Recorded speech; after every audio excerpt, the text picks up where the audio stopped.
Sure. Ready? Yeah, let's do it.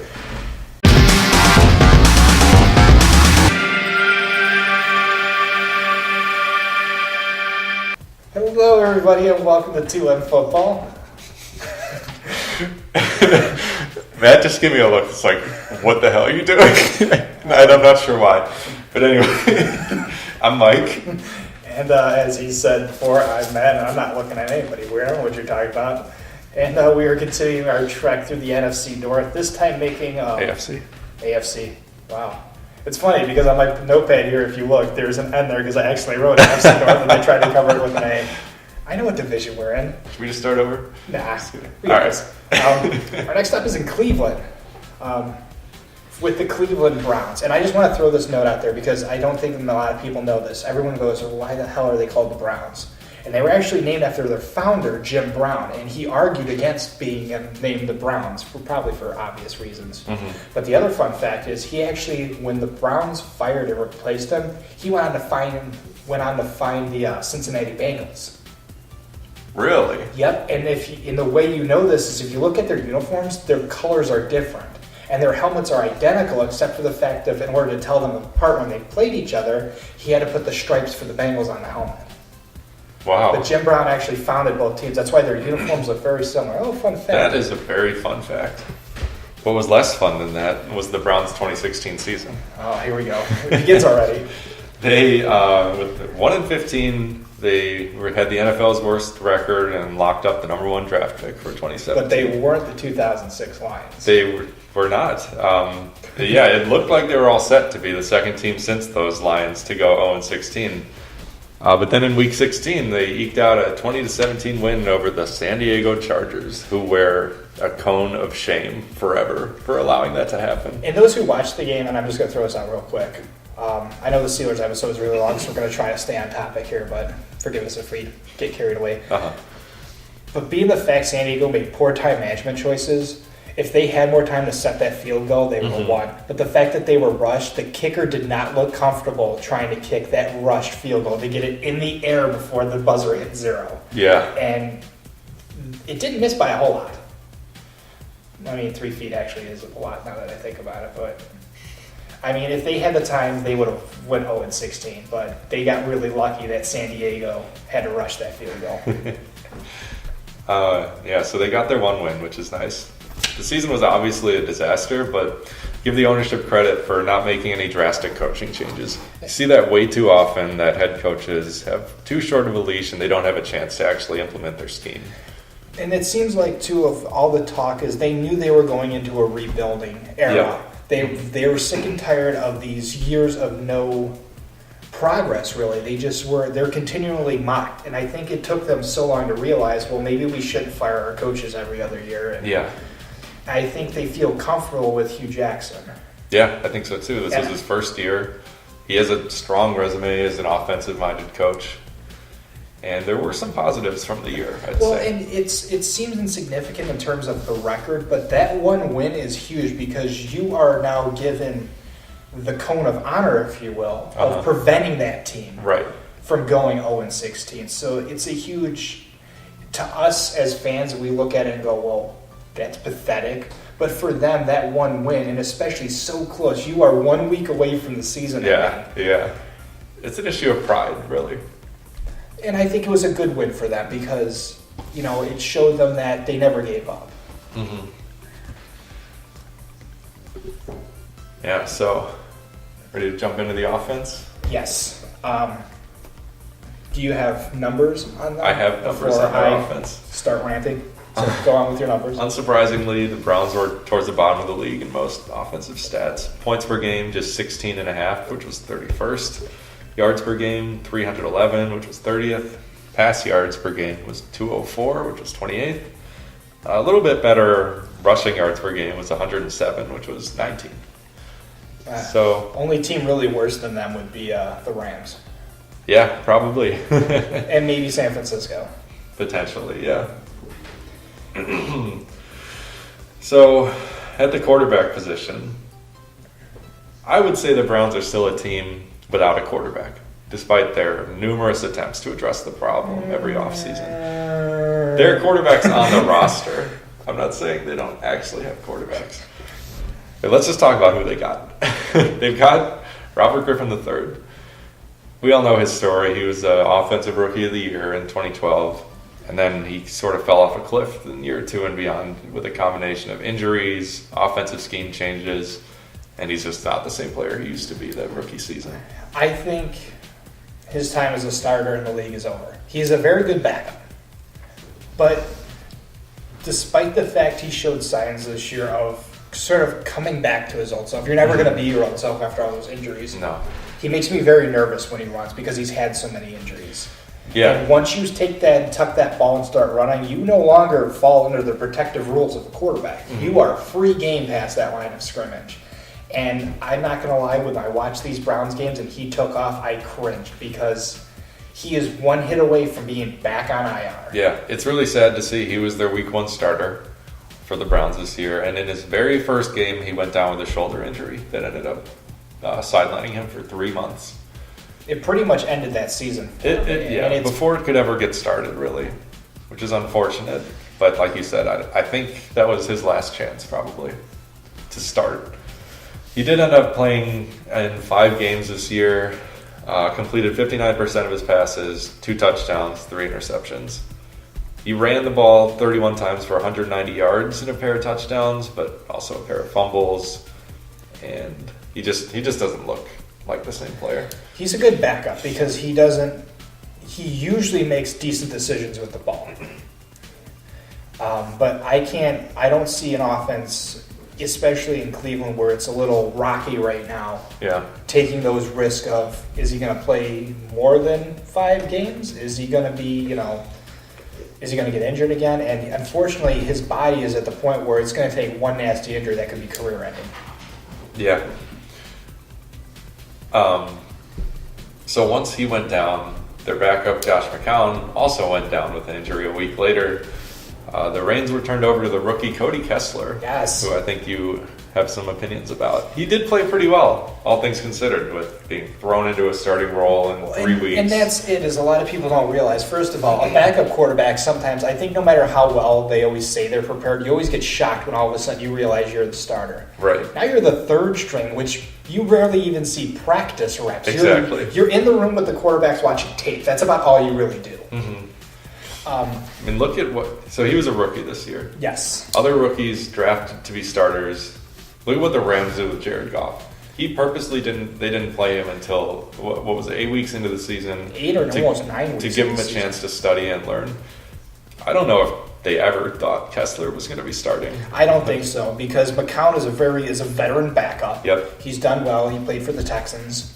He's a good. I liked him. I just liked him when he was in Chicago too. I thought he was a very good backup, and so I think at that stance you feel comfortable. Like, okay, Kessler can wait. We'll groom him. Agreed. Yeah.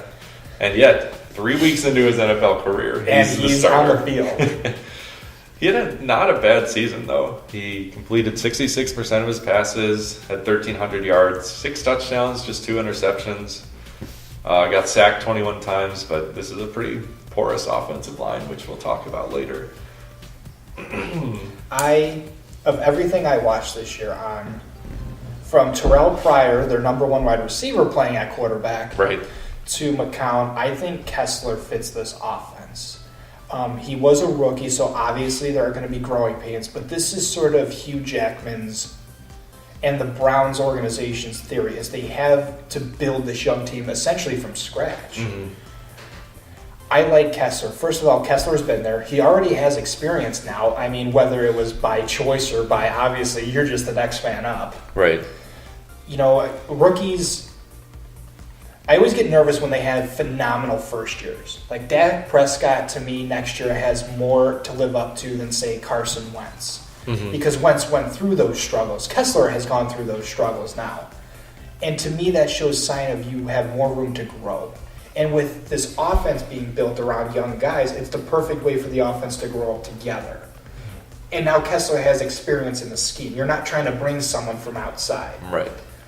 And they have, a veteran lineman who's been there his entire career. Joe Thomas, Joe I assume Thomas. you're talking about? Yeah. Yep. I didn't have his name written down, and that's why I kind of... Oh, okay, yep. And it was interesting because even he came out on a statement after the season and said, we don't need a quarterback, and we'll get to this, we need a pass rusher.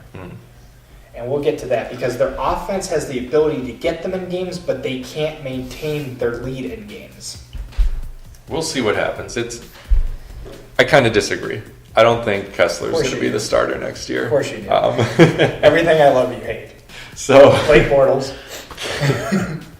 Darius Hayward-Bay. Mark Mariani. Yeah, you're right. I just love to hate. Me. So the Browns have a pair of first-round picks next year, the number 1 and number 12 overall picks. And they have a lot of options of what they could use those for, including trading them. A guy that I think is on at least a few teams' radar, including the Browns, is Jimmy Garoppolo, the Patriots' backup. He started a few games this season, looked really good, and I think the Browns would rather have someone like him than starting Kessler. And they'd have to give up a bounty for him, at least one of those. Well, no, not The two. team that needs to sacrifice him is the Bears. Garoppolo needs to go to Chicago. Yeah, I would like that too, as a Bears follower. But I think the Browns they're going to make some kind of move, whether it's drafting a quarterback again, whether it's trading for someone. But this draft class isn't quarterback heavy. It's very defensive. That's true. Defensive end and running back heavy. There's not a lot of outstanding quarterbacks. So I would hate to see the Browns, because it's going to come back to bite them and they're going to be made fun of again for busting a draft pick. Again, Yeah. They did that with Johnny Manziel. Yep. They drafted him, they started him, and he turned out to be complete garbage. They traded him, and look where he's at now. And now the catchphrase for that is, that's so Browns. Mm-hmm. And I don't want to see this anymore, because I do think their offense has potential. Yeah, They've I showed think so too. they can average putting up, like, what'd you say, 16-something a game? Mm-hmm. I mean, there were instances against great defense, like Baltimore. They were up 20-3. Yeah, And it's like, couldn't close it out. like, if you look at the record, you think they're garbage. But if you look at the games, they weren't lost by a lot. Mm-hmm. It's like they ran out of time.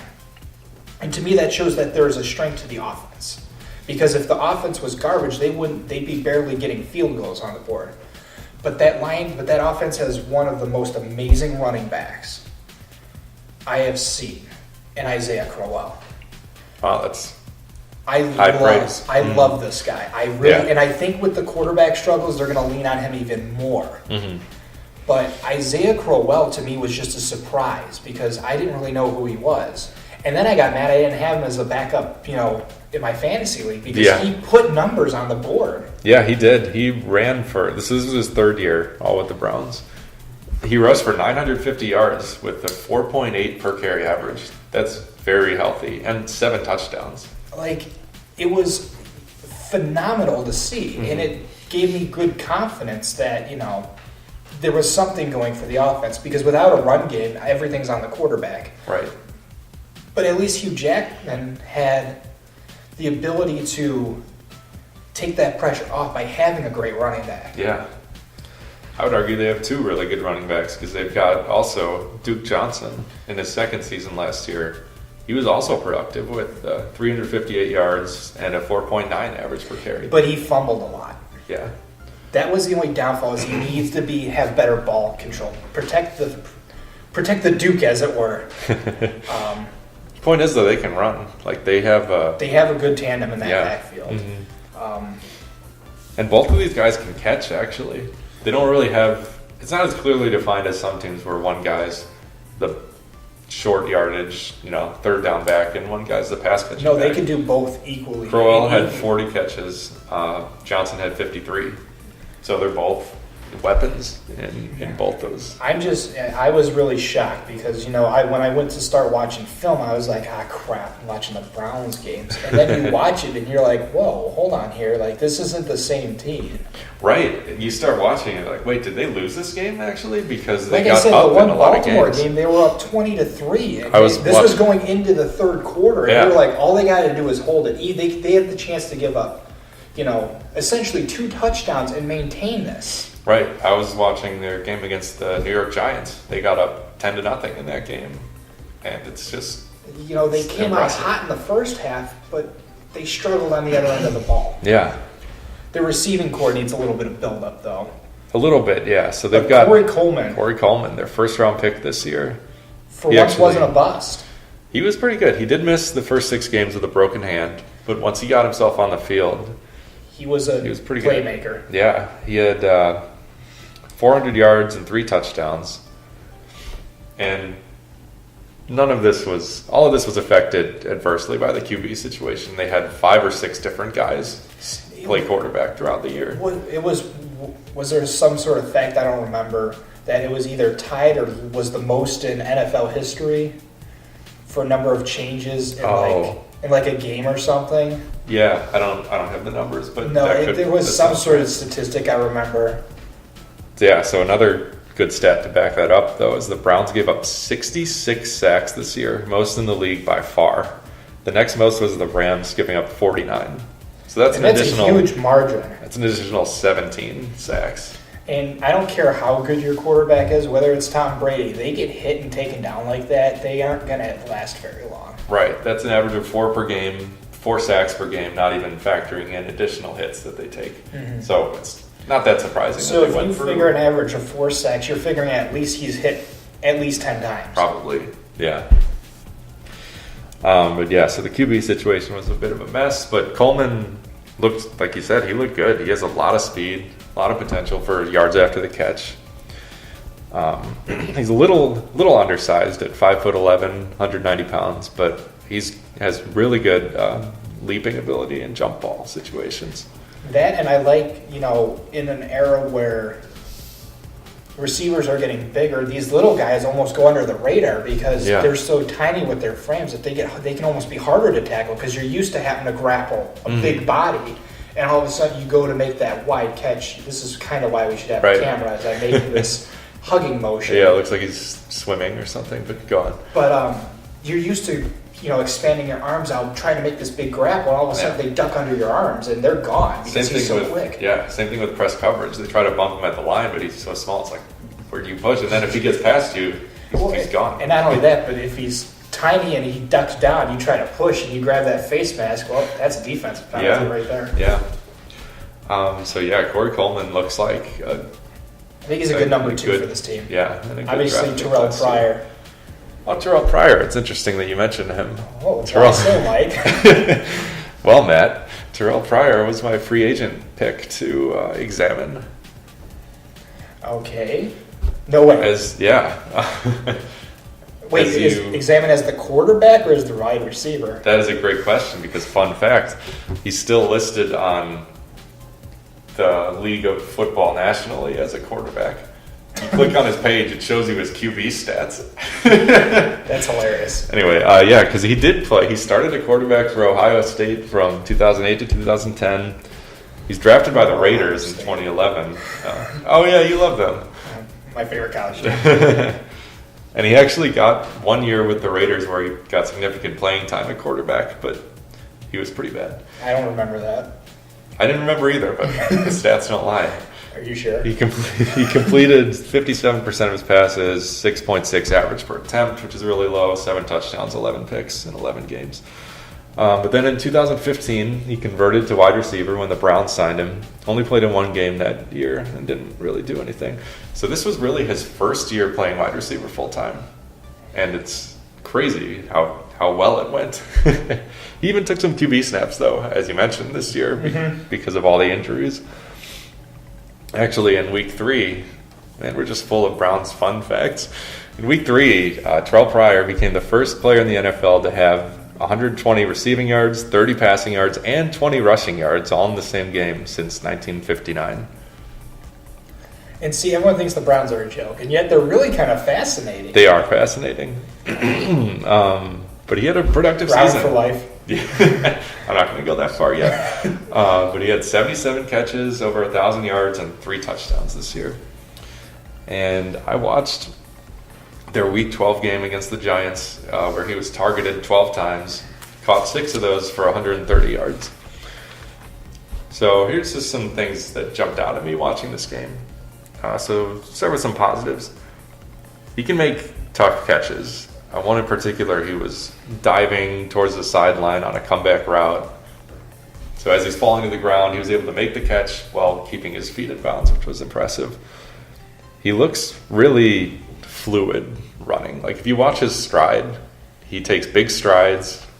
He's fast. He looks really It fluid. looks like from what I saw, and this is just obviously from whatever angle the camera happens to be at, he seems to have almost 2 yards of a stride.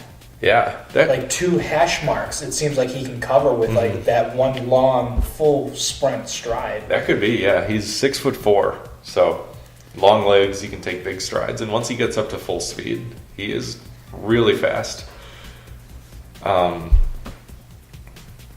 Yeah. So playing out of the slot, he showed the ability to beat the cornerback to the inside and get over the middle, and they'll be trailing behind him because of how fast he is. So he's definitely dangerous. Some negatives I noticed: he's not much of a blocker. He totally whiffed on a couple of run blocks when he was asked to, and some of them resulted in his guy making a tackle for a loss. He had one really terrible drop in this game where the ball just went right off both of his hands on a short crossing route. And I think he has to work on some of his mechanics of being a receiver, which makes sense because he's transitioning to the position. But there was one play when they're on the 7-yard line of the Giants and they throw a fade route, which they commonly do, especially to big receivers like this. And you would think at 6'4", he'd be able to use that size to kind of box out the defender and get into a position where he can go up and get the ball. But he didn't really get a good position on it, and the defender got a hand in to knock the ball away. And I also noticed he kind of struggled to work through press coverage a few times. Yes. Even though he's big. Another thing, you'd think he could use his size to get through that. I think a lot of it, like you said, is just its transition. Right. So taking a full off season to work on the fundamentals of being a wide receiver. Maybe Corey Coleman can even teach him a thing or two, actually. But yeah, so he's still kind of raw as a receiver, but he clearly has the skills to be a big playmaker. Yes, He needs to be re-signed. Excellent. That's the bottom line here. I think they will. I don't think there's a doubt that they're going to let him go. Not while they have potential with a playmaker there. Right. And then just quickly, Gary Barnidge, the tight end. He's a good pass catcher. Yeah, he was involved in a lot. His name was called a lot. And then you mentioned Joe Thomas on the offensive line. I can't believe what a trooper Joe Thomas is. He was drafted in the first round in 2007. He's started every single game since then. Let's see, I wrote it down here. That's 160 games in a row. And along with being nominated to the Pro Bowl every single year. It's amazing. And he's kept up his play and also a positive attitude, possibly even more impressive. When the Chicago Cubs won the World Series, he said, I want to be for the Browns like Chicago was for the Cubs. Just wait for that moment. That's nice. And it's good to see someone on that team who, like, because a lot of players, when they go to the Browns, they'd be like, right. This is not where I want to end up. But he's embraced what it is. Yeah. He goes, no, I'm going to be here till we do something. It's good to see. I hope for his sake they can get out of the basement of the AFC North. Oh, they will. But first, they need a lot of help on the other side of the ball. Oh, yeah? Yeah. Tell me about that a little bit. The defense, surprisingly, averages like the offense towards the bottom of the league. Oh. And I would argue that they're almost worse. The average per game, they allowed 28.2 points, which is 30th, 392.4 total yards, 31st, 249.8 passing yards, which was their best at 21st in the league. So against the pass, they were actually okay. But against the rush, they averaged 142.7, which is, again, 31st. So they weren't the worst. I think the worst goes to the 49ers. Their defense was non-existent. And they were 11th overall in the league in penalties. Tackling was a huge issue with the Browns. They just, I don't know if nobody showed them how to tackle or if they didn't know like what the definition of the word is, but they had a lot of missed tackles. Specifically, and I watched 3 different games, but the one I have the most on is Week 3 versus the Dolphins. Now, this is early. This is where you're kind of getting a feel for how your scheme's going to run. But there were a couple things I noticed that went on throughout the season. Edge rushes and middle of the field, middle zone, between the numbers, were killers for this Browns defense. Against A-gap and B-gap runs, they were okay, but the second they got around the edge rushers on a run, they would take off for an easy 10, 15-yard gain. And it's just, there was no edge rushing. There was nothing going on there. Corners were down covering the receivers. It was kind of brutal to watch because you think the run should be one of the easier things to stop. Yeah. And they just couldn't get it done. And there were several times too where they would run through the A gap and 15 yards out the field they finally got brought down. And it's like, Wow. that should be the easiest inside run to stop because there's usually not a lot of room. And that should be right where the linebackers are, You the would- inside linebackers. You would think. For instance, in that same game, there was 3:50 left in the first quarter. The Dolphins ran a reverse sweep, which a lot of motion happens behind the line of scrimmage. The ball leaves and is handed off twice. Yep. They missed 3 tackles behind the line of scrimmage that could have gone Ouch. for a loss of about 8 yards. Wow. Instead, it went for a positive gain of 5. That's a 13-yard swing. Yeah. It was frustrating to watch because you saw them come through, you finally saw the rush, and you're like, they got it. And then it would just, you'd come up with grass. Right. And it's like, no. Tackling all the way around, I don't care who's on their defense. They need to work on tackling. They need to learn these techniques because you can't keep coming up with error. And then, for instance, later in that day, they gave up a touchdown to Miami with 5:15 left in the third because of 3 missed tackles. Wow. That's not going to get it done. No, a reverse sweep that could have went for a loss of 8 instead goes for a gain of 5. And then 3 missed tackles that result in 6 points on the opponent's board. Yeah. And that's just in one game. And I have in letters here, terrible tackling. And it continued on. There was week 15 against the Bills, so I try to pick different offenses that they faced Right. to kind of get a gauge of how they played. And week 15 also would have been after the acquisition of Jamie Collins. Yes. Surprisingly, not much else happened. Blown coverage on the right side was consistent. Just big zone, not even zone, but just like the ball went past the corners and they were running a single safety for some reason. And the safety bit a lot on interior playing, which I thought I didn't like. Yeah. Like somebody needs to talk to whoever, because they rotated safety, so I didn't pay attention to the number. I just happened to notice that they bit on inside plays Right. a lot, which leaves that whole corner of the field. It leaves you man to man with no over the top safety help. Once again, tons of missed tackles. I did have a funny note which made me laugh about Tyrod Taylor. Okay. And it kind of shows the depressing state of the Browns defense. 10 minutes left into the fourth quarter. A defender, like full sprint, went after Tyrod Taylor and hit him just outside of the bounds. But he bounced off Tyrod Taylor, and Tyrod Taylor stood over him and just stared at him like, are you serious? Oh, that is sad. It was kind of amusing to watch because Tyrod Taylor just put his hands on his hips and sort of like stood on one foot like, really? Like, is that all you got? Like, how am I not down there? Yeah. So it was a funny note. It's a depressing note. But week 16 was a big step, which The win over conveniently San Diego. was the win over San Diego. Within that 1 week, they showed great improvement on man-to-man coverage. They kept up with the receivers, which forced Rivers to make a lot of check-down throws.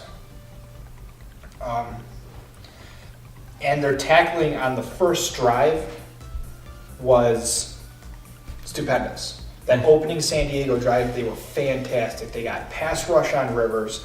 They covered the receivers well. And overall, the game was just a huge improvement. Against the red zone run, too. Inside runs, which San Diego is really a fan of. Yeah. Inside handoff, inside pass rushes, they were much better. They were able to stop them on several times and convert those to field goals. The guy who really impresses me for them in the middle, like you said, is their inside linebacker, Christian Kirksey. That's a name I had never heard before we started looking into the Browns team. But he's one of their middle linebackers. It's his 3rd season. This was his first time as a full-time starter. He made 148 tackles this year. Also had 2.5 sacks and 3 pass deflections. So as a young guy there, I think he's going to be one of the cornerstones of this defense for the next few years. I like it. I like where, and it's not everybody that's garbage, but it's when most of your team is having the same issues. It's just a fundamental thing. Uh-huh. And I like that the Browns they brought in defensive coordinator Greg Williams because, okay, say what you will about the whole New Orleans thing, is Hugh Jackson said one statement. He wants his defense to be aggressive, and if there's a coordinator that can do that, it's Williams. And All right, hopefully not too aggressive. Well, or hopefully not getting paid extra money for it. I just think that they needed somebody to fire up this defense. That's for sure. To get them to be more physical. Don't play so soft. Get up there and secure these tackles. Mm-hmm. And despite Williams's past and the whole Bounty Gate thing, I think he can bring that physicality that this defense lacks. Yeah, agreed. So I expect a lot of changes in the offseason. But I like their offense. They put points on the board, but their defense has been unable to keep them in the game because these blown coverages, not being able to get up and be physical in man-to-man coverage. I'm not saying grab his face mask and rip his head off, but you got to go up and fight for the football. Don't give it to him. And they need to work with their safeties on taking the bait on the inside plays. They straighten that out, and I think it's still a couple years down the road. But Cleveland knows what they are. They know they're rebuilding. They know they're starting almost from scratch. Yeah, I think they could definitely get 4 or 5 wins next season easily. They should have had That's at least just- 4 or 5 this year. But Yeah. unfortunately, I argue it's still more on their defense. The whole AFC North seems to play a lot of soft zone, which I don't like. As you listen to our Steelers thing, I have scrawlings of lunatics saying I don't like it. It's true. But this is a very physical division, Yeah. receiver-wise. And you can't play soft zone against these receivers. You'll get burned every time. Yep. So I'm hoping that with Greg Williams on staff and Hugh Jackson committed to building this team, that they will make much improvement. And I think they will. I think they will too. I think they're a couple of years removed from making good, deep runs. But I don't see why in 2 years they couldn't potentially be in playoff contention. We'll check back in 2 years and see what's going on. If we're still here. Last minute comments? I like this team more than I thought I would. Like you said, just based on the record before doing the research. They've got some good pieces. I would say especially on offense with Pryor, with the strong running game, with Coleman. I think they should be able to get those 16 points per game way up next year. And that'll get them more wins. Yeah, I mean, I think we were all a little bit ignorant looking at this going, they're just a garbage team because you can only win one game. And to really look at the numbers and look at the team, they've got a good thing going. They know what they are, and that's what I like. And they finally understand that they need to start making continuity. Yeah. They can't keep making changes and expecting miraculous things. Yep. And I think they are still a few years away, but I don't think Hugh Jackson's going anywhere. I still vote for Cody Kessler as the quarterback because he showed promise in his rookie year, especially being forced into a position you don't expect to be in. Yep. And I expect a lot of offseason work with this defense. That's where I think they should invest their draft picks, at least some of them. Yeah, I agree. It's a stronger defensive draft class. So you're right. Especially on edge rushing and getting pass rush. Mm-hmm. Someone to play opposite Jamie Collins would be really good. Yeah. So that is all we have for Cleveland. It was more exciting than I think all of us anticipated. Yeah. We had fun at least, which was a surprise to us. So if you like everything you heard, there's a subscribe and like button down below. Please go ahead and click it to stay updated as we continue our trek through the AFC North. So you got it right that time. Nice. Leave your comments below. What do you think of the Browns team? Are they still the laughingstock that the league thinks they are? We don't think so anymore. And stay tuned for the next trek. Yep. See you guys next time. Take care.